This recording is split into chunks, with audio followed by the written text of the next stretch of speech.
আপনার নাম কি?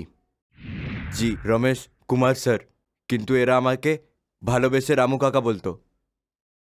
তুমি তোমার মেম সাহেবকে কেন মেরেছো? কি? না না স্যার, আমি কেন মেম সাহেবকে মারবো? উনি আমার মতন গরিব আর বেসাহারাকে ঘরে রেখেছিলেন, কাজ দিয়েছিলেন। কেন কি খুনের রাত্রে তোমার মেম সাহেব তোমাকে খুব খারাপ খারাপ বলেছিল আর রেগে তুমি ওনার খুন করে দিয়েছো, আমি জানি। না না স্যার, উনি আমাকে ভুলভাল নিশ্চয়ই বলেছিলেন, কিন্তু আমি ওনাকে মারিনি। উনি আমাকে খুব ভালোবাসতেন। তোমার মেম সাহেবের স্বভাব কেমন ছিল? মেম সাহেবের স্বভাব তো খুব ভালো ছিল, কিন্তু হ্যাঁ, উনি হাজব্যান্ডের সাথে খুব লড়তো। আর ওই দিনকেও ওদের ঝগড়া হয়েছিল সাহেবের সাথে, কিন্তু সাহেব কখনো পাল্টে জবাব দিত না ম্যাডামকে। আমি কিছু জানি না সাহেব। ঠিক আছে, তুমি এখন যেতে পারো, কিন্তু যখনই ডাকবো তখনই তোমায় এখানে আসতে হবে। ঠিক আছে।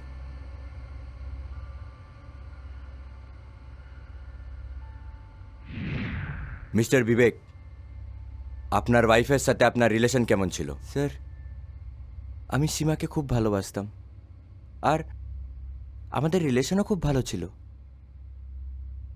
কিন্তু ওর নেচার একটু উইয়ার্ড ছিল। ও কথায় কথায় চিল্লাতো। আপনার চাকর রমেশ বলল যে ওই দিন রাত্রে আপনার বউয়ের সাথে আপনার ঝগড়া হয়েছিল। স্যার, এটা তো আমাদের ঘরে রোজকার কথা। ও প্রতিটা ছোট কথায় চিল্লাতো, আর আমাদের রোজ বড় বড় ঝগড়া হতো। ওই দিন রাত্রেও তাই হয়েছিল। যেই আমি অফিস থেকে আসলাম, তারপর আমি ওকে বোঝাবার অনেক চেষ্টা করেছি, কিন্তু ও বুঝছিলই না। অনেক রাগে ছিল। তারপর নিজে গিয়ে নিজেকে রুমে বন্ধ করে নিল। আমি অনেক চেষ্টা করলাম, কিন্তু ও বাইরে আসলো না। দিয়ে লাস্টে আমি সোফাতেই শুয়ে পড়লাম। যখন সকালবেলা রামু কাকা এসে আমায় উঠালো, তখন আমি এসে দেখি যে সীমা, আমার সীমা। আপনার কি আপনার চাকরের ওপরে ডাউট আছে? না স্যার, রামু কাকা অনেক বছর ধরে আমার এখানে কাজ করছে। কিন্তু হ্যাঁ স্যার, সীমা কিছু আলাদা নেচারেরই ছিল। হতে পারে যে ও সুইসাইড করেছে। এটা সুইসাইড কি মার্ডার, ওইটা তো আমরা দেখে নেব। এখন আপনি যেতে পারেন, কিন্তু যদি দরকার পড়ে আপনাকে এখানে আসতে হবে। Sure sir, thank you.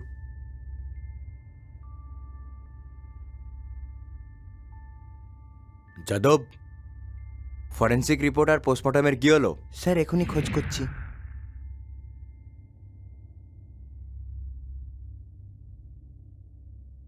Hello আপনি বিবেককে কতদিন ধরে জানেন?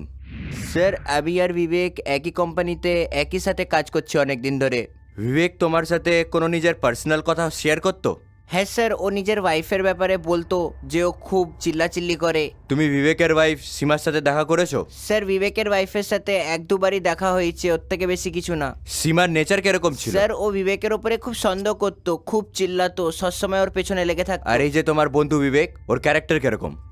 স্যার, বিবেক খুব সিম্পল ছেলে স্যার, ওকে আমি কখনো খারাপ ইয়েতে দেখিনি স্যার।